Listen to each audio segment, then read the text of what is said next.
Alkisah pada zaman dahulu kala di sebuah desa yang asri hiduplah sepasang orang tua dan seorang anak perempuannya. Anak perempuan itu bernama Bawang Putih. Meskipun dia tidak memiliki paras yang cantik, namun Bawang Putih memiliki hati dan sikap yang sangat baik.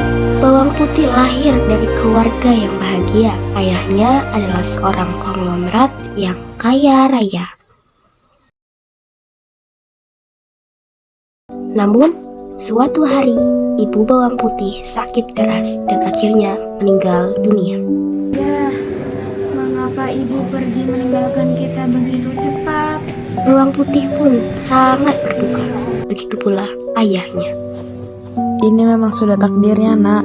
Kamu harus tabah ya. Tapi kenapa sangat cepat ya? Aku sama siapa sekarang kalau sudah tidak ada ibu? Sudahlah, anakku. Yang sudah biarkan sudah. Kamu masih mempunyai ayah yang akan selalu menjaga kamu.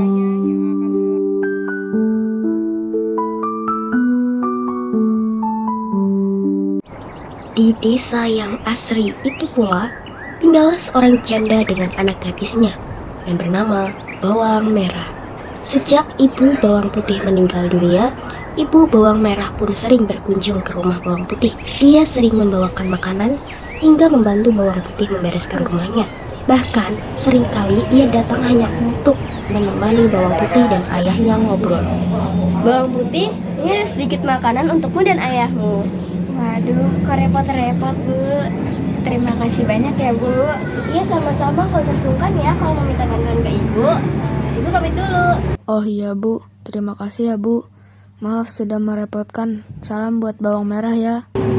Iya, gak apa-apa mas. Nanti salamnya saya sampaikan ke Bawang Merah ya. Dadah. Karena merasa Bawang Putih butuh peran seorang ibu, sang ayah pun berpikir bahwa mungkin lebih baik jika ia menikah saja dengan ibu Bawang Merah. Dengan berbagai pertimbangan dan mendapatkan persetujuan dari Bawang Putih, sang ayah pun menikah dengan ibu Bawang Merah. Bawang Putih, sepertinya kamu butuh peran seorang ibu. Ayah khawatir jika ayah sudah tiada. Nanti siapa yang akan merawat kamu? Jika ayah menikah dengan ibu Bawang Merah, apakah kamu setuju? Aku sudah begitu percaya dengan keputusan ayah. Aku cuma akan mematuhinya saja. Lagi pula, ibu Bawang Merah juga sangat baik kepadaku. Baiklah, bila engkau menyetujuinya, ayah akan memperlihatkan maksud ayah kepada ibu Bawang Merah. Begitu menerima persetujuan dari sang anak, ayah Bawang Putih pun mendatangi ibu Bawang Merah dan menyatakan maksud untuk melamarnya. Akhirnya, mereka pun menikah. Ibu Bawang Merah dan sang anak tinggal satu atap dengan Bawang Putih dan sang ayah. Di awal pernikahan tersebut, ibu Bawang Merah tampak selalu baik hati kepada Bawang Putih. Semua pun terlihat baik-baik saja. Hingga pada suatu hari, sang ayah harus bepergian keluar kota dan pergi meninggalkan rumah selama beberapa hari. Kehidupan Bawang Putih pun sontak berubah, seolah bertolak belakang dengan sifat ketika sang ayah ada di rumah. Ibu tiri dan Bawang Merah selalu bersikap penuh kasih dan lebih menyayangi Bawang Merah.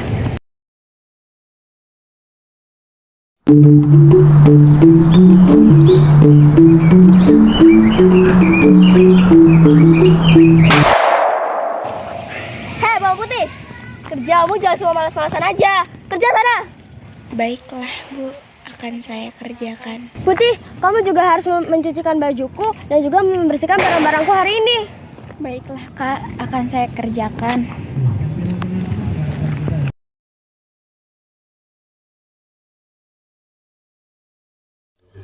Pada suatu hari, sang ayah pun mengalami sakit keras, hingga akhirnya meninggal dunia. Bawang Putih pun menjadi seorang yatim piatu semenjak sang ayah sudah tiada. Sang ibu tiri dan Bawang Merah semakin bertindak keterlaluan terhadap Bawang Putih.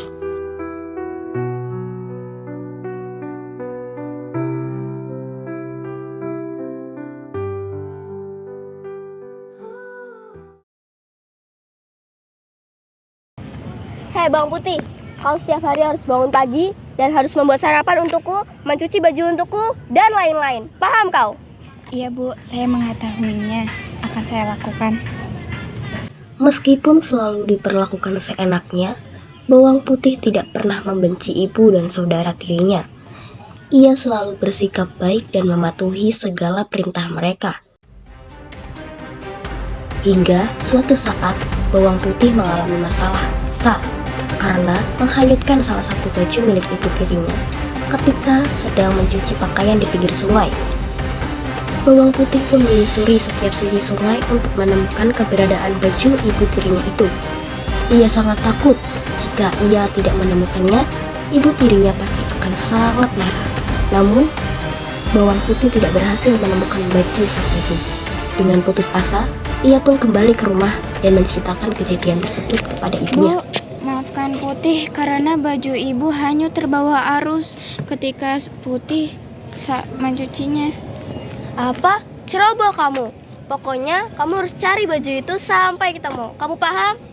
Dengan bersedih, Bawang Putih pun terpaksa menuruti perintah ibu tirinya.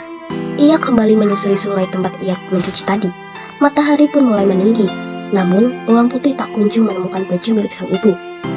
Dia pun memasang matanya dengan teliti.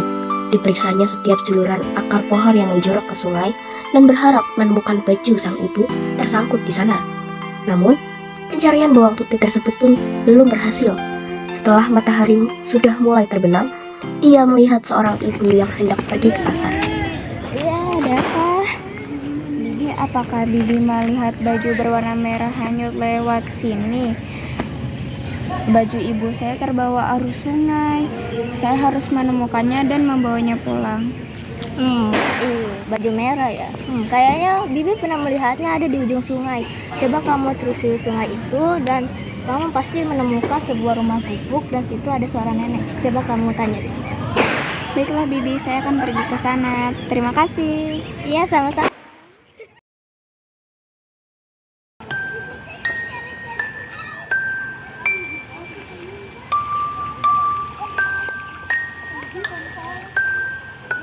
Hari sudah mulai gelap. Bawang Putih pun sudah mulai merasa putus asa karena tak kunjung menemukan baju sang ibu. Ia terus menelusuri di sekitar sungai, mengikuti saran bibi yang ia temui. Hingga pada akhirnya, ia melihat seorang nenek yang berdiri di dekat gubuk. Ia pun menghampiri nenek tersebut.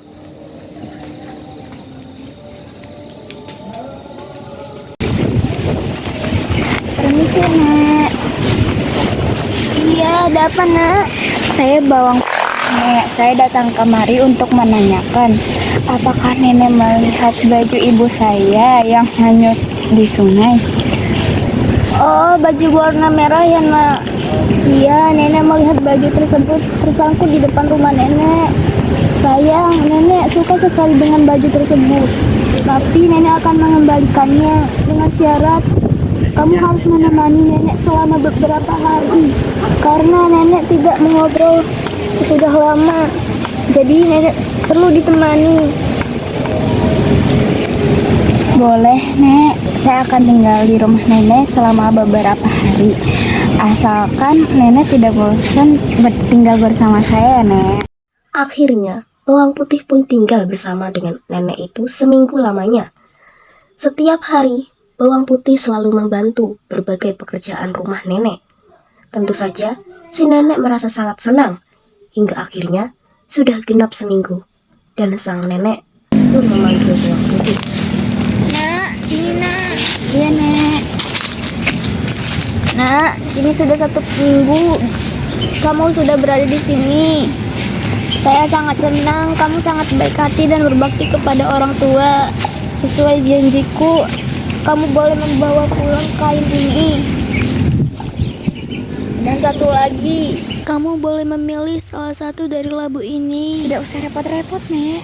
Sudah, tidak apa-apa, terima saja, Nak. Ya sudah, Putih. Milih yang kecil saja. Mengapa kamu memilih yang lebih kecil? Tidak apa-apa, Nek. Putih cuma takut tidak kuat saja membawa yang lebih besar.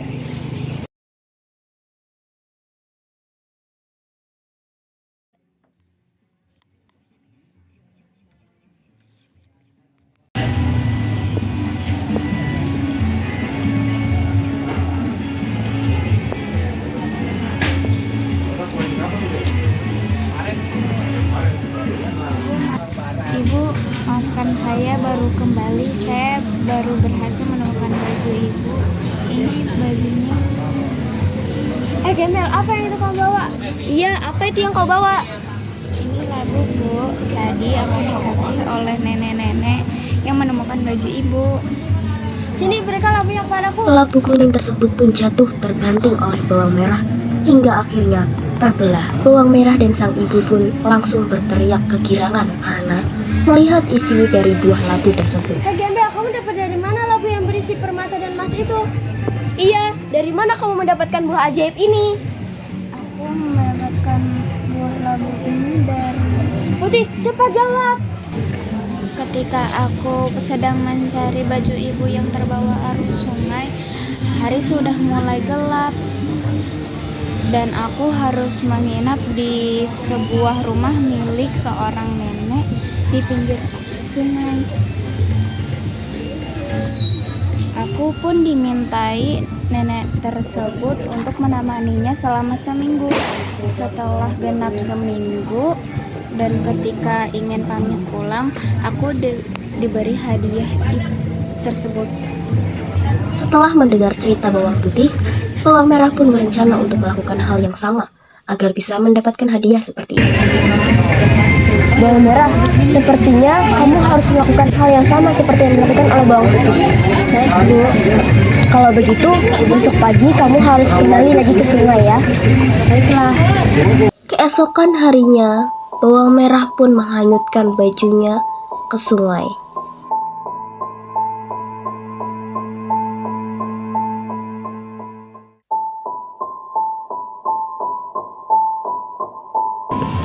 Hingga akhirnya ia tiba di gubuk nenek yang diceritakan oleh bawang putih. Apakah kamu melihat bajuku berwarna merah hanya di sungai? Iya, nenek tahu. Tapi kamu harus menginap di sini selama 1 minggu jika ingin nenek mengembalikannya. Baiklah, Nek. Selama seminggu bawang merah menginap di rumah sang nenek hanya dengan bermalas-malasan. Jikalau pun ada yang ia kerjakan, pasti berujung dengan hasil yang tidak bagus karena dikerjakan secara asal-asalan. Akhirnya, setelah seminggu lamanya, sang nenek memperbolehkan bawang merah pulang. Bukankah seharusnya nenek memberiku sebuah labu sebagai hadiah? Silakan pilih salah satu dari labu ini. Aku pilih yang besar aja lah. Sesampainya di rumah, bawang merah segera menemui ibunya dan dengan gembira memperlihatkan labu yang dibawanya. Karena takut bawang putih meminta bagian, mereka menyuruh bawang putih untuk pergi ke sungai selagi mereka membuka labu tersebut. Putih, sana kau pergi ke sungai. Cucikan baju-bajuku yang kotor. Baiklah, Bu. Setelah bawang putih pergi, mereka pun membelah buah labu tersebut. Namun ternyata, buah labu tersebut tidak menyimpan emas, namun puluhan ular berbisa. Binatang tersebut pun langsung menyerang bawang merah dan ibunya, hingga akhirnya keduanya tewas.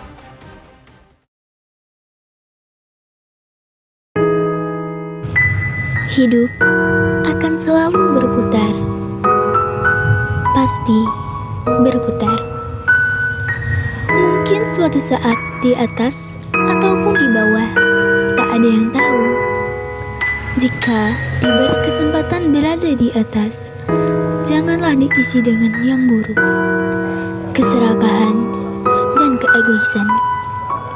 Tidaklah harusnya menindas yang di bawah, dan juga semena-mena, karena jika roda takdir terputar lagi, konsekuensi dari perilaku semasa lalu akan kembali kepada dirimu sendiri.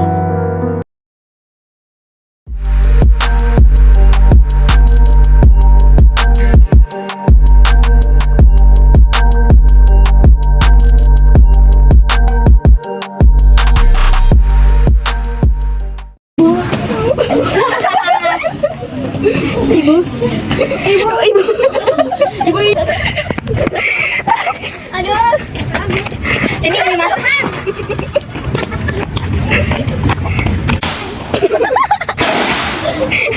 Please deh.